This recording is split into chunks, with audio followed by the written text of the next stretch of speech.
আচ্ছা, তোরা যারা পাওয়ার পয়েন্ট প্রেজেন্টেশন বানাচ্ছিস মোবাইল থেকে, তাদের জন্য আমি এই ভিডিওটা বানালাম।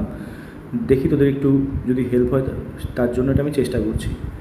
তো প্রথমে পাওয়ার পয়েন্ট প্রেজেন্টেশন যে অ্যাপসটা তোরা ইনস্টল করে নিয়েছিস ওটা খুলবি মোবাইল থেকে।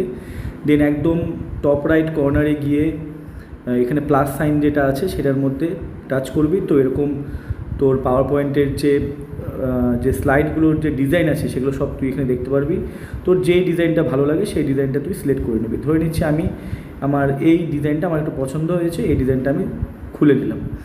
এরপরে double tap to add title. তুই যে টপিকের উপর পাওয়ার পয়েন্ট স্লাইডটা বানাচ্ছিস তো সেখানে ডাবল ট্যাপ করলাম, দেখ এখানে অপশন চলে আসলো। আমি নাম দিচ্ছি কম্পিউটার ফান্ডামেন্টালস।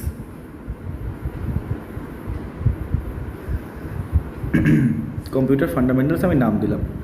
তবে double tap to add title, এখানে তোরা তোদের ডাবল ট্যাপ করলে তোদের নাম লেখার জায়গা চলে আসবে। তো এখানে ধর আমি আমার নামটাই দিয়ে দিচ্ছি আপাতত তাড়াতাড়ি করে।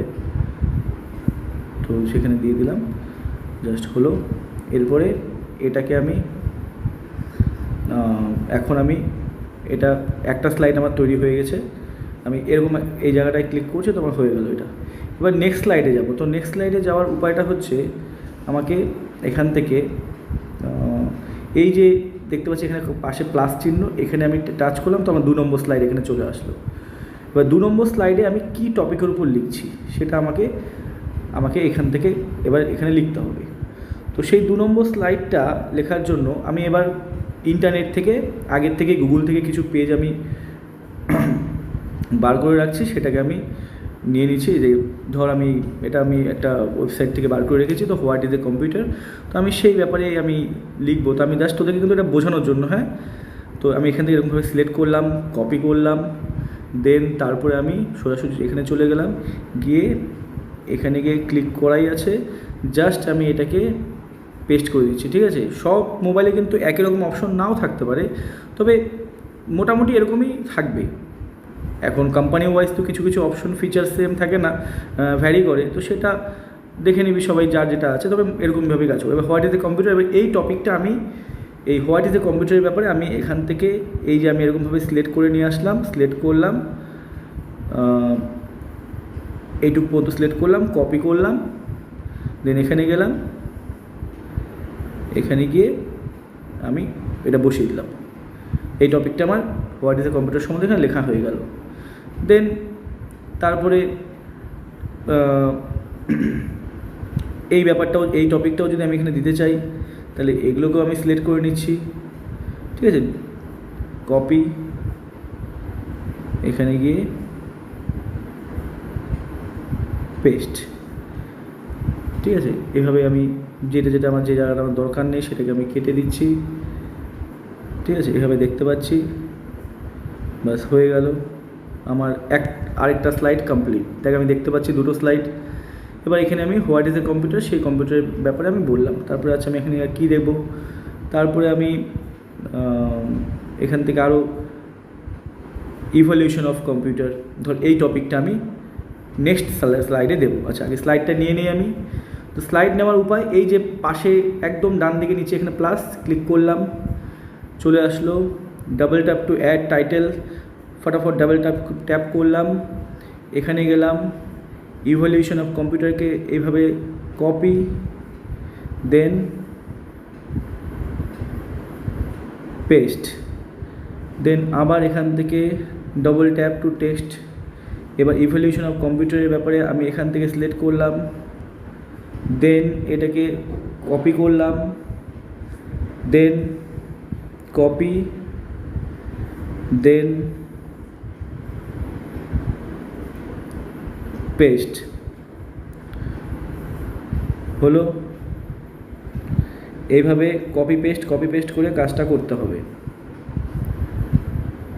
আচ্ছা, তারপরে দেখ 3টে স্লাইড কিন্তু আমার রেডি হয়ে গেল, আবার একটা স্লাইড। এরপরে পরের স্লাইডটাতে আমি জেনারেশনস অফ কম্পিউটার। আচ্ছা, এবার এই ধর আমি এগুলোকে চাইছি যে যেহেতু তোরা বাংলা মিডিয়ামের স্টুডেন্ট, তো তোরা বাংলাতে দিলেই সেটা বেশি ভালো হয়। ইংলিশ টু বেঙ্গলি ট্রান্সলেশন করে নিলাম। এটা খুলে রাখলাম। দেন এখান থেকে আমি টপিকটাকে সিলেক্ট করলাম, কপি, দেন এখানে দিলাম পেস্ট। কম্পিউটারের বিবর্তন, এটাকে কপি করলাম, দেন এখানে গেলাম, এই যে কম্পিউটারের বিবর্তন চলে আসলো। তারপরে কম্পিউটারের বিবর্তনের যে টপিকটা সেটার আন্ডারে কী ছিল, আমি ধর যে প্যারাগ্রাফগুলো আছে সেগুলোকে কপি করলাম, কপি, দেন এখান থেকে সেটাকে ইংলিশ টু বেঙ্গলিতে কনভার্ট করে নিচ্ছি।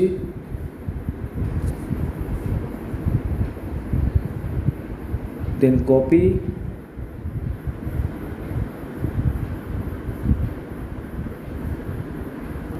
হয়ে গেল আমার চতুর্থ স্লাইড কমপ্লিট। তাহলে কিভাবে বাংলায় করতে হয় সেটাও আমি দেখিয়ে দিলাম। এবার সবার লাস্টে একটা স্লাইড নিবি, সেই স্লাইডটার মধ্যে, আচ্ছা এই স্লাইডটা এখানে ভুল জায়গায় চলে এসছে, তো এটাকে ডিলিট করব আমি। ডিলিট করার উপায়টা হচ্ছে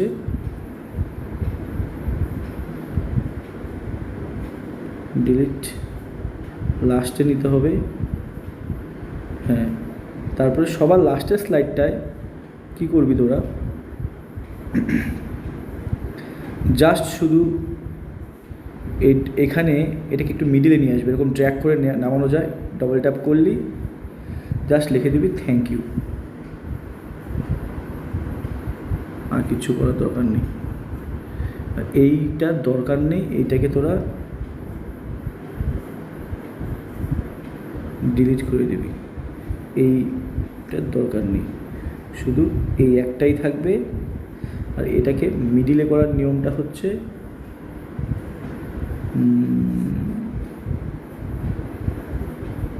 এরকমভাবে ধরেও নিয়ে আসতে পারিস, ব্যাস হয়ে গেল। ওটা স্লাইড চালালে আর বোঝা যাবে না। থ্যাংক ইউ মিডিলে থাকলো। এবার আমি যদি এটাকে মানে রান করি তাহলে কেমনভাবে দেখতে দেখ। Computer fundamentals by Shankudip Chowdhury.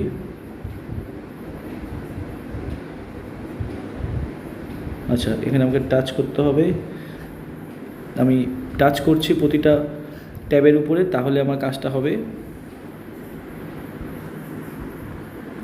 Touch করলাম ইভলিউশন অফ কম্পিউটার, টাচ করলাম কম্পিউটারের বিবর্তন, লাস্টে গিয়ে থ্যাংক ইউ, বাস কমপ্লিটেড। এবার এটাকে সেভ করবি কী করে, এখানে যাবি, গিয়ে সেভ করার জন্য এটা অটোমেটিকই অটো সেভ হয়ে যাচ্ছে। তো রিনেম দিস ফাইল করলে তুই ধর, আমি যেহেতু এটা কম্পিউটার ফান্ডামেন্টালসের উপর বানিয়েছি তো আমি নাম দিচ্ছি কম্পিউটার ফান্ডামেন্টালস, ব্যাস সেভ। এটা তোর কোথায় সেভ হচ্ছে দেখ, আমার এটা পার্সোনাল, এই যে ডকুমেন্টস, এই যে দেখতে পেলি, আবার দেখাচ্ছি এই যে ডকুমেন্টসের ভিতরে গিয়ে সেভ হয়েছে। নামটা তুই দিয়ে দিয়েছিস, এবার সেই নাম ধরে সার্চ করলে তুই পেয়ে যাবি। সেটাকে তুই হোয়াটসঅ্যাপে শেয়ার করে রাখবি, স্কুলে গিয়ে স্যারকে শেয়ার করে দিবি, হয়ে গেল কমপ্লিট।